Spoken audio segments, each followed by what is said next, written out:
you love entertainment, current events, and Hollywood, don't miss Creator to Creators, hosted by the filmmaker Meosha Bean, known for the Shudder hit documentary Horror Noir and the acclaimed film Anatomy of an Anti-Hero, Redemption. This show features interviews with filmmakers and creatives from around the globe. Join the fun with guest celebrities and gain valuable insights. Subscribe now and follow Creator to Creators. Hi guys, welcome to another episode of Creators to Creators today. Today we have a special guest. Konstantin. Hello, everybody. Welcome. I'm so excited. Thank you so much for being on today. I'm super stoked to have you. Absolutely. The pleasure is mine. So, as you know, I think a lot of people too want to know, first of all, you have an accent. Tell me a little bit about your childhood. Where are you from? And tell me a little bit about like when you were a kid, were you in like creatively, like were you always a creative kid, that kind of thing? And then how did you find your way doing the amazing things that you're doing now? Thank you. Well, I was born in St. Petersburg, Russia. It's a historical city protected by UNESCO. Has a lot of museums, a lot of theaters, a lot of operas and things like that. And I grew up being exposed to it from the moment I started going to school. I've been going to theaters and everything like that.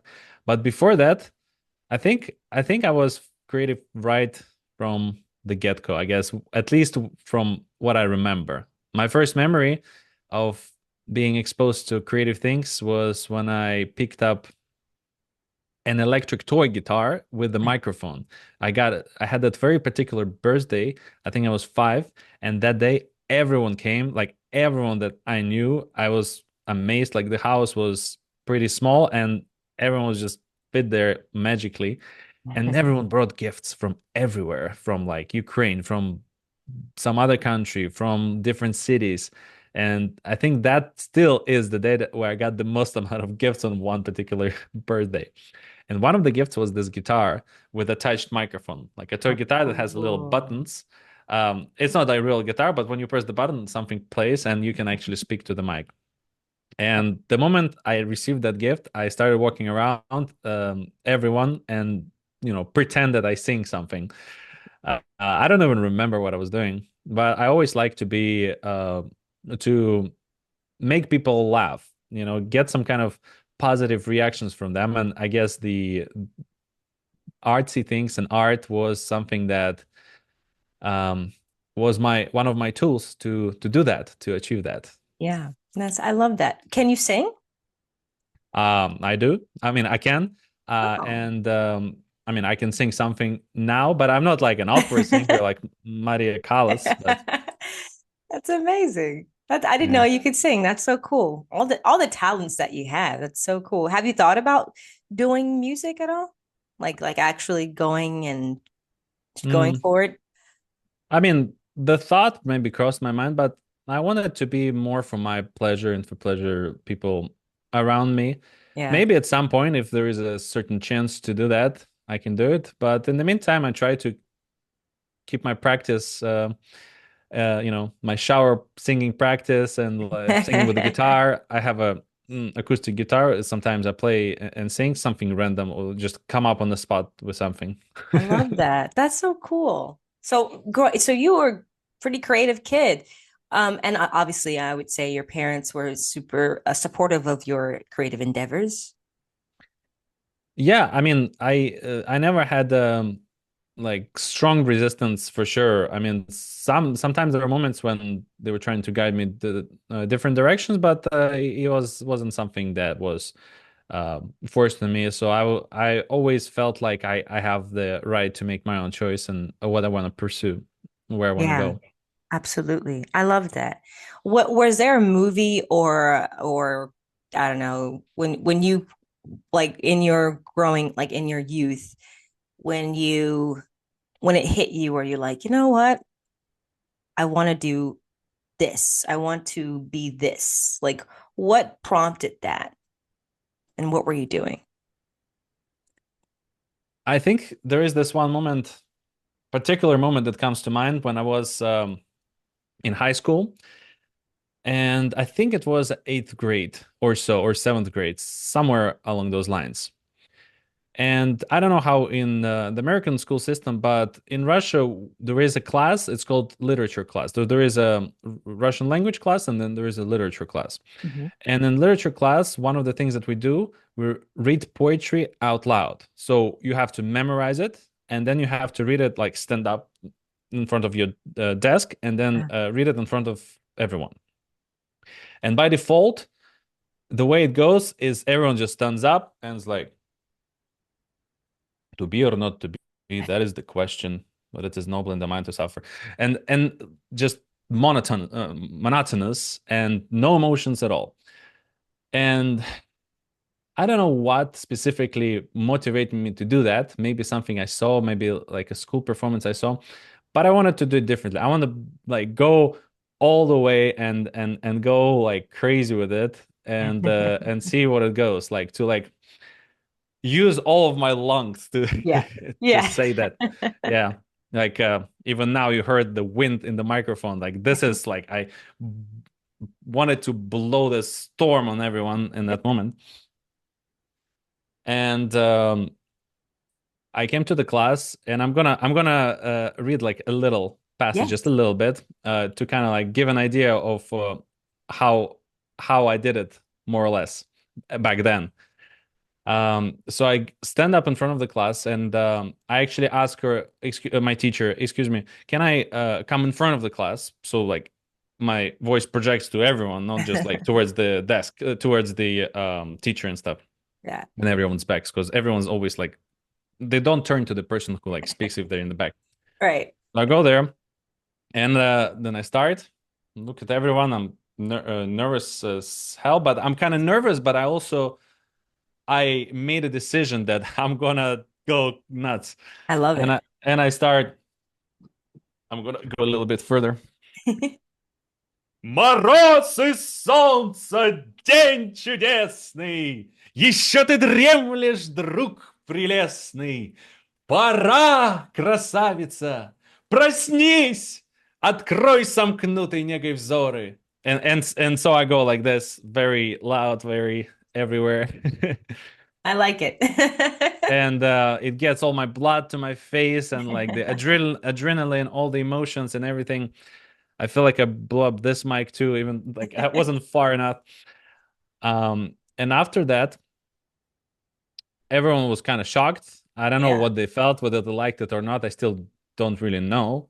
Um, but my teacher, after that, they were so, I guess, impressed or something Yeah. like that, and they asked me to do the same reading for other parallel classes, like the Oh, same level, wow. but for other classes. So then I went on tour in high school to read the poetry in front of That's everyone. amazing. That's And incredible. I think till this day, I consider this moment to be the moment when intentionally I made an action towards expressing myself and Yeah. expressing what I want and what I feel at that time particularly. I love that. No, that's amazing. And you and that I would say was that the like when you knew, okay, yeah, you want to do like, or did you know what it was? Like, I want to do Mhm. acting, or I want to do something in this world of the creative field. Well, I just wanted to, I guess, express myself somehow. And also, I think at that time I was reading the book Bruce Lee, like self-expression, but through like, uh, Kung Fu and Jet Kundo and stuff, the art of expressing yourself Mhm. and things like that. And I was trying to find myself, and this was the fastest, I mean, the easiest way in terms of you don't really need a lot of equipment or anything. Yeah. And in terms of movies, I didn't even thought that was possible at that time because I mean, first of all, I didn't uh yeah, I, we don't have a culture of like making films or like something like that, especially back then. Um, and I wasn't even, I was thinking in the back of my mind about it, but then I wasn't able to do it because I didn't have like camera and stuff. And then when I got the camera, that's what I started doing things. I started to make like short films and and that's another story. But I think this is like the first thing that I did kind of like that really attracted attention. Hmm. And that's really kind of like allowed me to announce to the world I'm not gonna be sitting quiet and do the same things that everyone else is doing. I want to show what's inside of me in a sense, and I want to share Yeah. it with the world. And express yourself. I love that. I read your bio. I mean, you have an amazing resume and just the things that you've done. But I did read where what inspired you to pursue, a career in filmmaking, right? And how did Hmm. your time in UCLA shape your creative voice?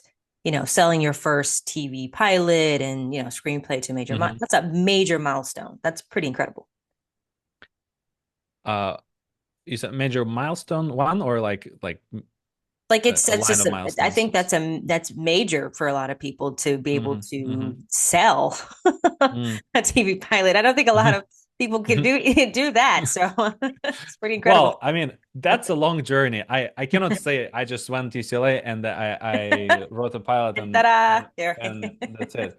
I think it starts all the way from me picking up actually the first camera that I said, the picking Mhm. the mini DV camera and making my short film and winning some awards and being amazed by it and also acting in it and editing it and things like that. Yeah. And that allowed me to enter this world of cinema and see that you can do something with the camera. You can show the world that you see but others don't see, Right. and that fascinated me about this field, this art.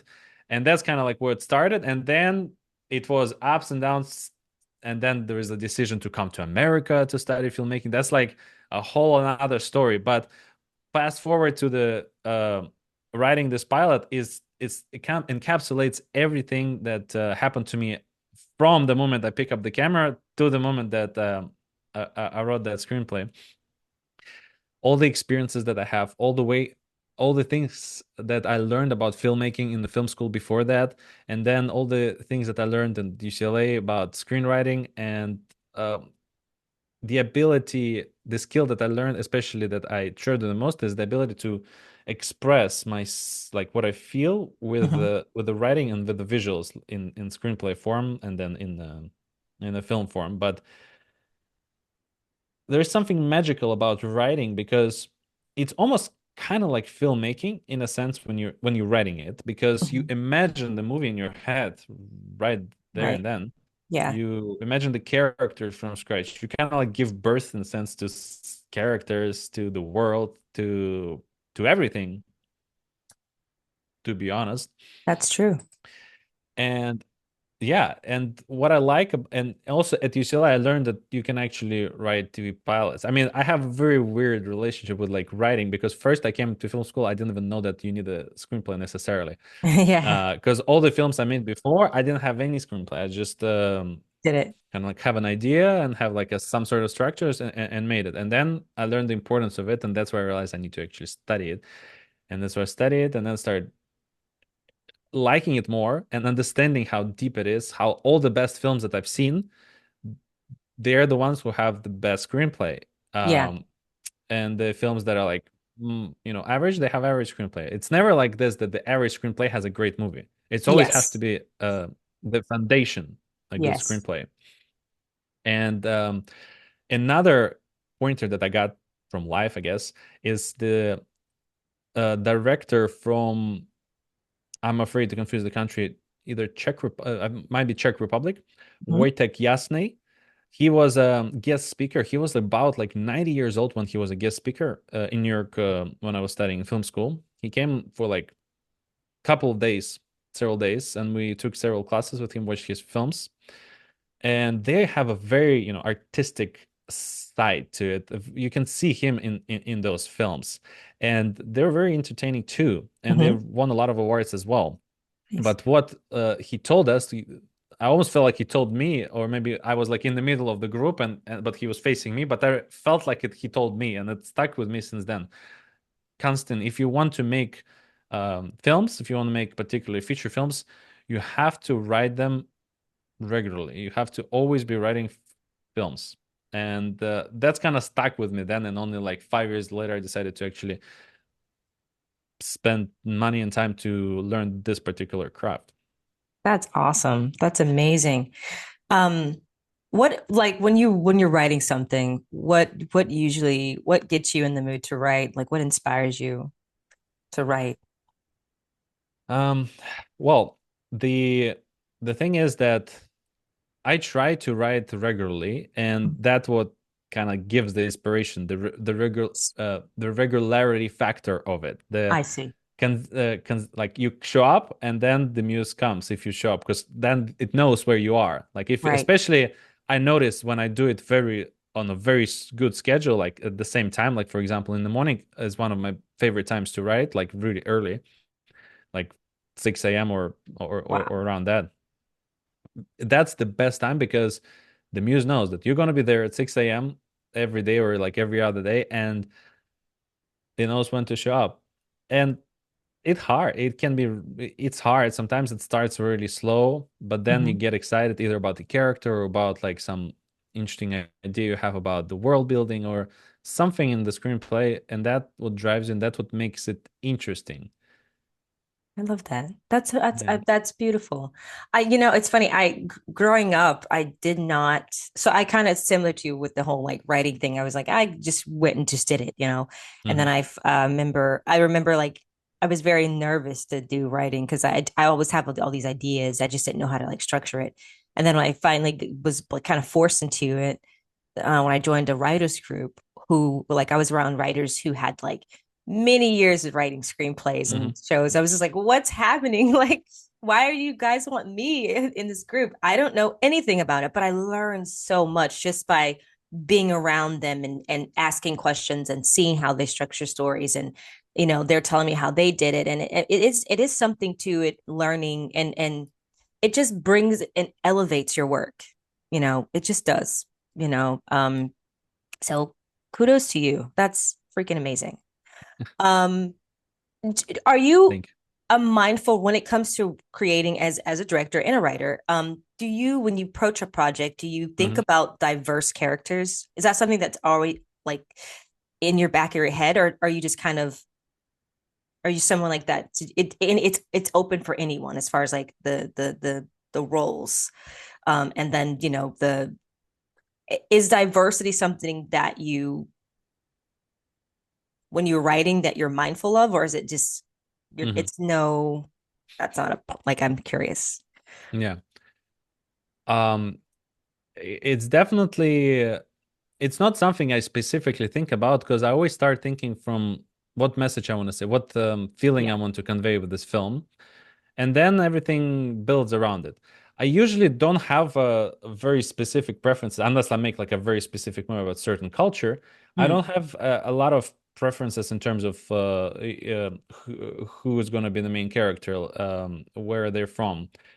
Uh, but I do tend to write more, like if it comes to me writing, something that I know more of myself. So I cannot write like about other cultures as good as someone who comes from that culture.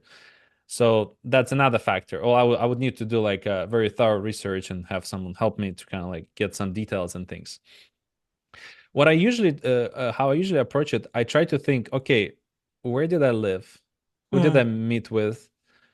What things that I experienced, what like bad experiences I have, what good experiences I have, and I try to put it on the page. I try to somehow translate it to like visual form, Right. and in the meantime, share the message that I want. Like for example, this film that I'm working on right now, Tribe Rules. It's a short film that I wrote. It's well, basically, it's a story about underprivileged worker Mm. in who dreams about dancing, but she can't simply because of who she is. Mm. And this tribe, for people like her, dance is punished by death. Oh. So here I have a lot of options. I already have cast one of the main roles. I mean, the main role, Arabella, and we did shoot a a teaser to do the crowdfunding campaign later in Nice. the Nice. desert, which was a cool experience in and of itself. So for this particular movie, um, Yeah, I was absolutely open to anyone because it's an imaginary world, and I tend to write fantasy or magical realism, and there Hmm. you can put a lot of things together without uh, appearing like unauthentic to culture or something like that. Yeah. And it also opens doors for a lot of people, a lot of creative people who otherwise wouldn't be able to like act. They can be in this film as well. I love And that. I love that. And because you hear those stories, you hear those, the Me Too, you hear all these movements. Well, we got to change the, cinema, and if we don't change it, no one will. How, you hear that harping in the back of in those conversations. I mean, I hear it all the time, and I mean, I get this from all the time. It's like I'm not saying that you have to, do it all the time, but I feel like you said, it is cinema. We can create anything, right? We something that we haven't seen, like a cowboy picture with Mhm. who happens to be Asian people, are, and I mean, like, I've never seen that, but like, it's like things like that, you would never think is even possible.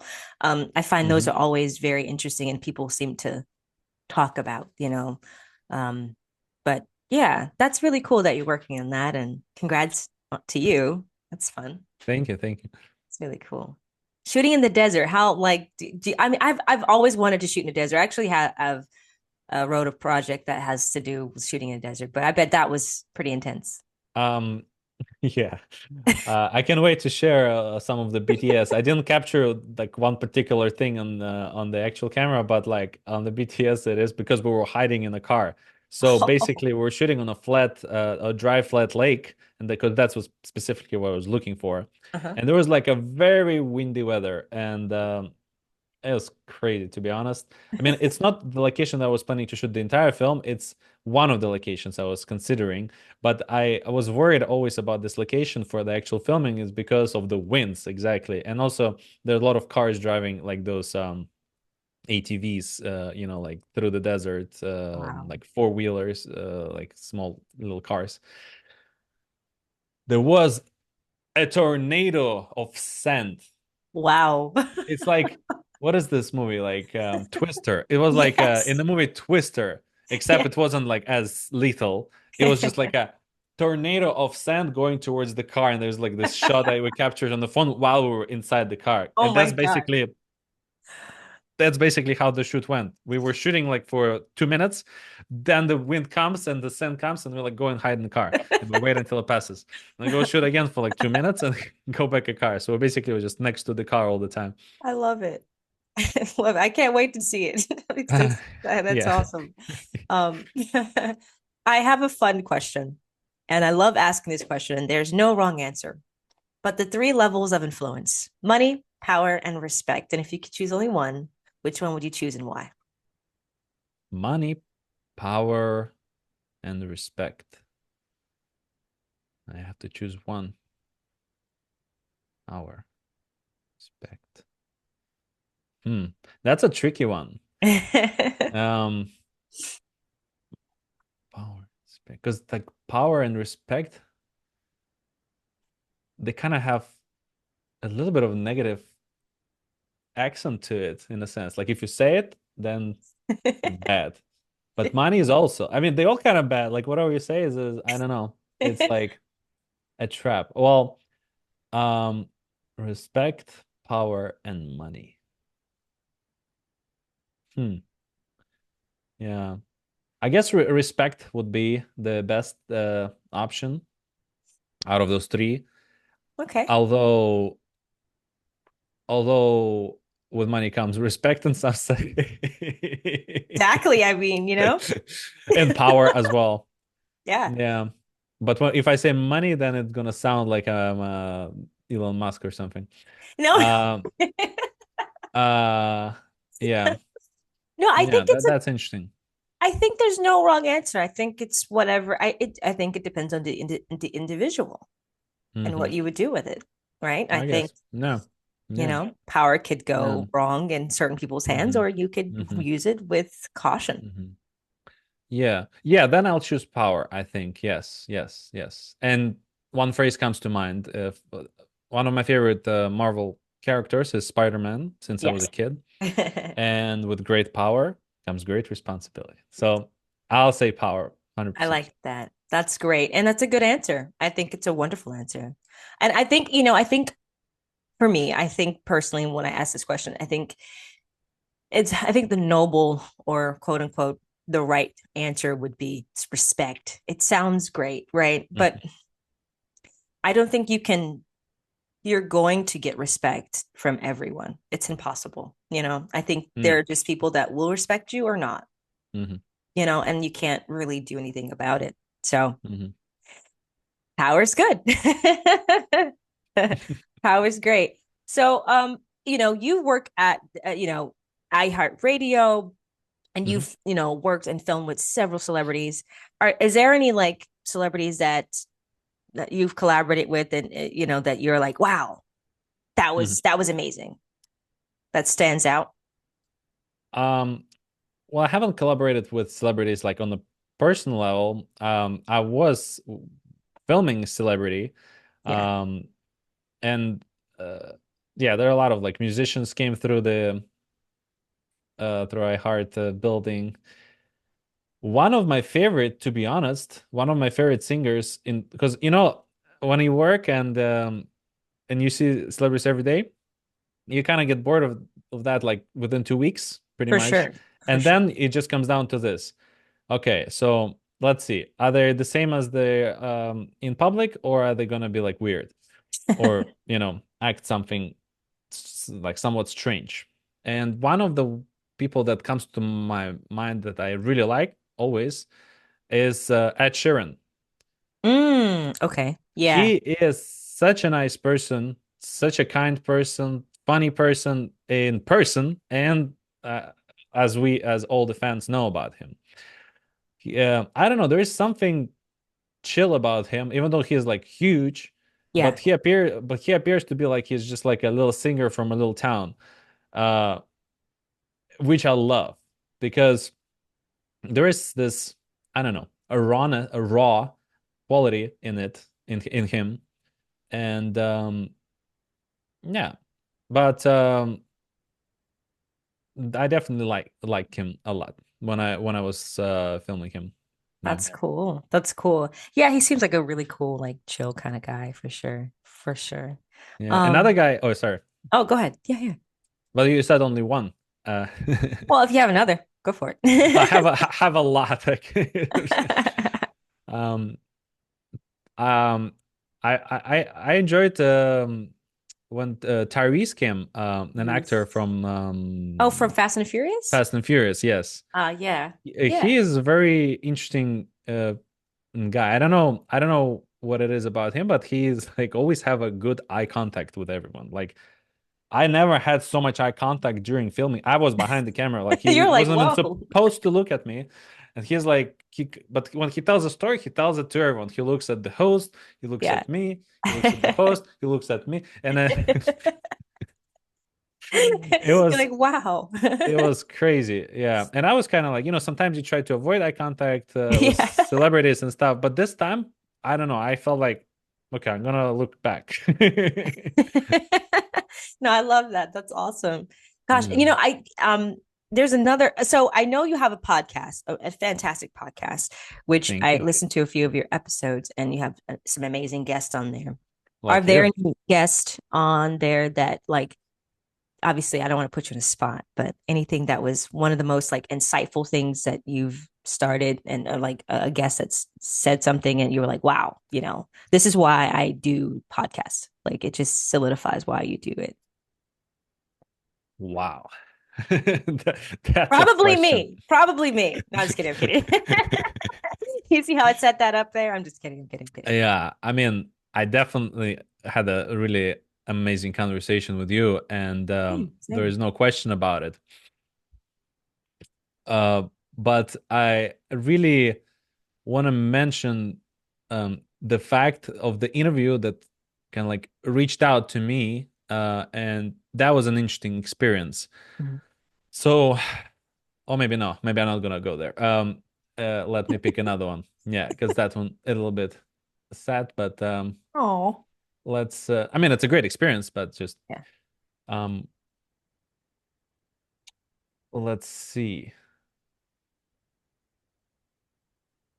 Oh yeah, let's pick this one. So there is this actress from Hungary, Oh, from the country, and she reached out to me also with being a guest on my podcast. And I don't accept any requests because I have a lot of people send me requests, but I don't want them.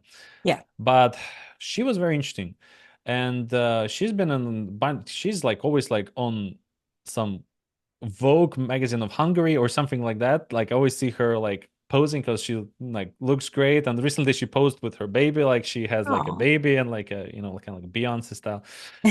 Um, um, and I don't know, there's something great about her, and I decided to interview her, and it was such a great conversation. And during that conversation, I discovered that she actually worked with Brad Pitt.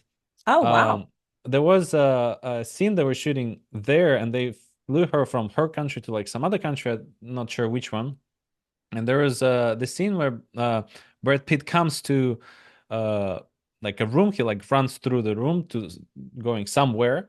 It was like a chase, and he runs into the room. It's like a very short scene, but she opens the door, and it's like Brad Pitt like goes through the door, but it's like he's like an assassin, and she just lives there, her character. And she told the funny story that in that scene, uh, she got so like I don't know, starstruck or like combinations of all the feelings during that scene when they're filming one of the Yeah. takes. She opens the door and she kind of gets a little bit, stumbled by Brad Pitt standing there. And Brad Pitt goes off script and he enters the room and he closes the door. So she doesn't have to suffer through it too long. And That's then they had like hilarious. some private chat over there. So that was a very interesting experience. And I didn't expect it. I just saw her like, acting in some of the films. I didn't know that she would have that experience with like a star celebrity. So Yeah, that was something that kind of like stood out in one of the interviews. I Yeah. love that. That's so cool. Um, as man, the time goes down so fast. 30 minutes goes by like this. I could Oh talk to you all wow. day. Um, Yeah. really quickly, what advice would you give to up and coming directors or people that want to get into the entertainment business? Shoot on film. So this is a little camera that I have that I like to shoot because the reason why you should shoot on film, not necessarily your movie, but Yeah, just shoot film photography, something on film, because it allows you to focus and be present yeah, and don't waste things. And that's what I love about film photography. It teaches you how to pay attention, and that's very important for if you want to be a director or actor absolutely. or anyone who wants to create work that is meaningful. Absolutely. I love that. That's beautiful. Oh man, I gotta go already. It's literally 2 minutes left. Okay, last question, really quick. Crazy. If you can have coffee with any legend, living or dead, it could be in music, films, who would it be and why? Living or dead. Well, I'd love to have a coffee with Steven Spielberg. Yeah, it's a good one. It's a good one. I mean, he has been my shining, I mean, not shining star, but like a North Star that I was following all my life since I learned that he exists and watched the films that he did. In fact, I was watching Indiana Jones yesterday I love because it. I was a dentist and they have like a TV on the ceiling. And they were like having that torture scene, one of the Indiana Jones movies when they're in this like cave and they sacrifice a little boy with like Yes. flowers. They put him in the cage, and that's what they start working on my teeth at the same time. I love it. You're like perfect. This is great. But one thing that stood out to me is a nurse who was standing next to me. She was like also noticed the movie and she commented about this film, and what that's exactly what she said. They don't make movies like this anymore. Very true. And yeah, that kind of stuck with me, and I really want to make like movies like this again. because I really love them, and that's what I love about movies. It's adventure. You take Yeah. yourself on adventure while making it, and you take the audience on adventure as they watch it. So, is there a quote, or like a saying that keeps you going, when you have those really low and times in your life where you're not really inspired, that inspires you? Yeah, for sure. I mean, I usually read poetry and to myself out loud or in my head, and this is the beginning of one of the ones that I love the most, and it goes like this: It's not the critic who counts, not the man who points out how strong man stumbles, or where the doer of deeds could have done them better. The credit belongs to the man who is actually in the arena, whose face is marred by dust and sweat and blood, who strives valiantly, who errs, who comes short again and again, because there is no error without error. I mean, that's it. That you can just put the beginning when the man in the arena. Yeah.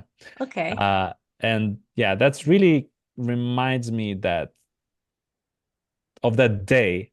This poetry really reminds me of that day where the first day that I started my journey, where I stood up in front of the class Yeah. and read that poetry. And even though some people hated me or don't like me or, thought I'm like ridiculous, I didn't care because I know that's part of the game. Some people won't like you, some people will. And at the end of the day, what matters is whether you do things that you love. Absolutely. I love that. That's beautiful. Do things that you love, and the people that love you will love you. And the people that don't, they just won't. Absolutely. Well, it was so good having you on. And you have to come back again because obviously people need to know more about you because you're amazing. Where can Thank people you, find Mios. you really quickly on social media to follow everything you have going on? On social media, you can find me at Starodetskii, Starodetskii. It's on all social media. It's the same handle. Basically, it's my official last name. For having me. That was a pleasure. Absolutely. And thank you all for listening. And always remember to live, love, laugh. We'll see you guys next time. Bye. Bye.